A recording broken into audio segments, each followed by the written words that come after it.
Good afternoon. Good afternoon. Do I look good? Yep, I look okay.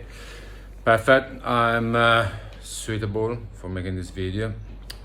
All right. So last few days, and then back to London, and I mean, we couldn't live without a synchronicity. Who knows what a synchronicity is? No need to explain. Who doesn't know? It's basically something that we being taught to call it coincidence, but that might carry something more meaningful than that. So again, in my journey, I know that what we call coincidences doesn't exist, and I know to be actually more meaningful than what they look like, and normally are a sign that I am on the right path, or are simply a sign that I'm aligned, and basically that my inner energy are all balanced. We can call it chakras, we can call it inner energy, inner frequencies, whatever you think might be. Like, obviously, I know now for experience that when they happen, I'm that means that I'm my inner frequency are balanced, and it's a good sign. Basically, it's a good sign. This is something that I always had, from really long time, and I always noticed it, even when I didn't really know what they were, when I didn't know how to call it. But I remember, I knew there was something like that. It wasn't like how can I say? It wasn't like normal for what I knew what normal was. So that's when I started to actually try to understand it more, and researching. I found it made sense what was happening, and why all of this was happening, and obviously I noticed the patterns on when they would happen, and why they would happen. So this one, it actually happened yesterday, and I wrote about it this morning, and now I feel I want to make this video.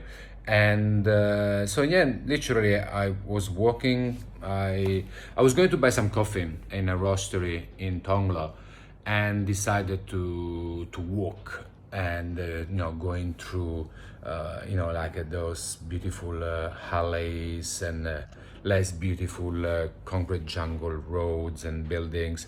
But I mean, all of that, like walking through the city to Tonglo. And on my way back, I decided that I would actually walk to Kao San Road.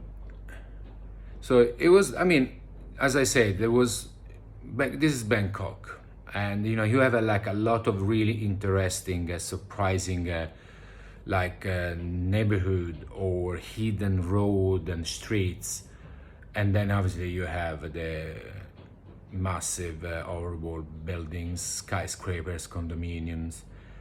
So you have, unfortunately, you have both of it, and sadly you have slums where people literally living in cardboards or metal scraps as a roof and walls, next to huge extra luxury villas and expensive condominiums. So, but this is not just Bangkok. As we know, this is all our world. But anyway, okay, I'm gonna talk. This is something I wanna talk about another time, not right now. So I get, I have this long walk to Kao San Road. It was like something like 3 hours, tiring, but it was meaningful. It was like I was thinking it yesterday. I've been learning about Bangkok more, walking around in this way than reading from books or internet. So anyway, I arrived in Kao San Road. I think it was like 4 o'clock. So this decided to spend the last like 1 hour wandering around. So what Kao San Road, it's basically the area, an area of Bangkok where all backpackers basically, and most of the tourists, well, I would say most of the young tourists, that choose to stay, because all the hostels and bars and pubs. So when that's where I actually was at at first, because it's a very famous area for backpackers, and then all around you have temples and a lot of historical places, and so I wanted to just to get back to see how much changed. I haven't changed much, except that since marijuana was legalized, it's literally now some sort of Asian Amsterdam. But I mean, the rest of the area is actually still look the same. The pubs still and bars still almost all the same. Not much have changed. So I just wandering around, on the main streets of Kao San Road. And around 6 o'clock, I decided that was time to go back. I mean, I was exhausted, and I saw what I needed to see, and it's time. It was time to go back. So walking toward the bus stop, when I noticed someone that looks familiar, and I wasn't sure at first because she wore the mask. And literally, she looked like this Thai woman that I met in Edinburgh a while ago. She was a customer, and I even did barista trainings for her, and we kind of became friends. One day she invited me at the local Buddhist temple in Edinburgh to meet a famous monk that was visiting Scotland and England and the rest of UK. So then I moved back to London, and a few months ago she went back to her hometown in south of Thailand, Chumpon. So I knew she was in Thailand. What I didn't know, that I had no idea, she never told me she would come to Bangkok. So, and she looked like her. So her English nickname is Dreamy. So I called her, and at first she didn't look at me, but closer I was to her and more, I was sure that it was Dreamy. So I called her again, Dreamy, Dreamy, Dreamy, Dreamy, until she turned around, and obviously, she was like, oh, wow, Alex, what are you doing here? Oh my God, I can't believe it. The usual reaction when you don't know why those things happening, and as I said, and you call it coincidences. You look, you think that is something weird, something strange. Obviously, it's nothing for me, and I could see from her face, she kind of was a bit puzzled, but very. Well, obviously, probably for her it was like a cold reaction, but she was surprised, because it was I was, because it's already happened so many times that there is. It's always don't get me wrong, it's always nice when they happen, because it's always because I know the meaning behind the sign, or at least I think I know. And so we chit chat, and she told me that she was in Bangkok for like family reason, um, and she would be here until the 15th, and then going back to Chumpon. So we stopped for a coffee, chit chatting, and we agreed that we would keep in touch and meet before she leaves if I have time. So, like, obviously, I know is a good sign. In the last 2 days, I really tried hard to maintain a state of inner peace, um, especially there are quite few situations happening in my life that they're stressful, but it's it's gonna be always something that would be stressful in our life, and there is no way that I will find inner peace externally. And as we know, especially if you start this journey that we call spirituality, we realize soon that there is never gonna be externally something that will make us happy or makes us feel in peace. So everything has to be found within. I can't remember who said it, like the ocean. Like when there is a storm, in the oceans you have big waves, the wind, the water, smashing and crashing left and right. But you go deep inside the ocean and it's calm. And that's what basically I've been trying to do on and off in the last 1 month and a half since I came to Bangkok, and even more now that after some happenings with my family. So, and I would say I did quite well in the last few days. I was actually feeling really calm. There was moment where like worries and stress and anger would come in back on the surface, but I believe that I was quite good on controlling it and Oops, sorry, the phone slipped from my hands. So I was quite good on maintaining and rejecting all those negative thoughts and re-establish inner calm. And I noticed things was slightly changing, and until I, met Dreamy.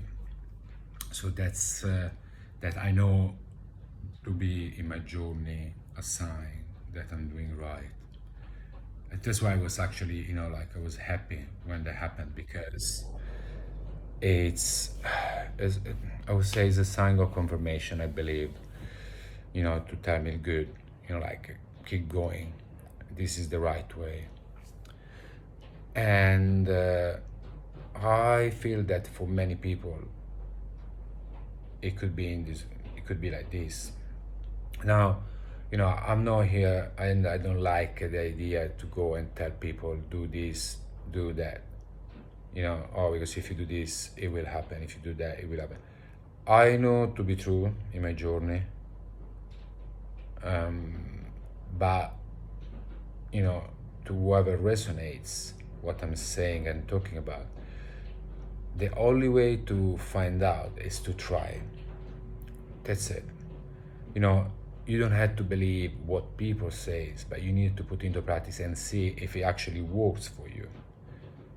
Because I think, as I said many times, I feel that everybody has a unique journey, and the things that might work for someone might not work for another person. So that's why if certain messages that you read or has been told to you resonates, the only way is to try and see if works, if it makes you feel good, if it helps, and then you can actually following certain teachings and and beliefs. I mean, spirituality is technically a religion. You can call it spirituality, and and make it look like it's not a religion, but it is. So, like every religions, people tends to, because works for them, that tends to convince others to be true. And I think that's when there's a problem, because you can be Catholic or Muslim or Jewish or Buddhist or Hindu or Hinduist, but if it works for you, good. You can share what you can share it with other people. You can share not the message, but you can share what of this makes you feel good and why it makes you feel good. But always let people decide for themselves what works for them. And this is the bigger problem with like we say mainstream religion. They don't give you choice. Since you are little, they brainwash you believing that that's the only and right faith to follow. And because we as a human beings living this mystery that we call life, we tended to hold in something that gives us a reason to live. And I don't think that I don't think it's the right things. And that's why I don't like to tell people do this, it will work, do this. Anyway, so without them going on and on and on. But I mean, it was nice. It was nice to seeing her again, and literally I needed to really keep put a big effort to maintain a state of inner peace, because it's a really a constant reminding to myself to maintain this feeling, because it won't come automatically. Maybe if you are able to keep it for a long time, eventually it will become the new default. But at the moment, like especially at the beginning, it's hard, because you have moments you feel in peace and calm, and then all negative thoughts or the worries or the problem or the disappointment and so on, or regrets, they coming back to surface, and then slowly thinking about all the problems, you get sad, and then you get nervous and angry, and then you are back to the state of stress and anxiety. And that's why, like, every time those feelings are coming into your head, we need to try to reject them as quick as we can, because they act like water in a boat.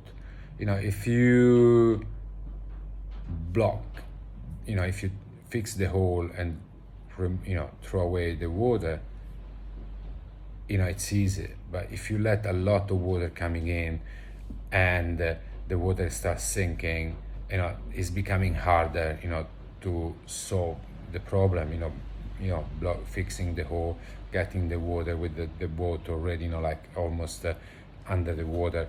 So that's why, like, earlier you catch those negative feelings, and easier are to change them in good feelings. And then like every time they're coming back, keep reminding yourself they're not real. No, focus on that. Don't waste energy focusing on that. Focus on the good. Focus on the present moment. Focus on anything that makes you feel better, or go and do something that makes you feel better, so that you can change those negative feelings in good. Because our energy, I know to be energy, and they actually affect our life and external life more than we think. So wish a great day, and let's working hard to maintain this peacefulness that I do enjoy. Bye.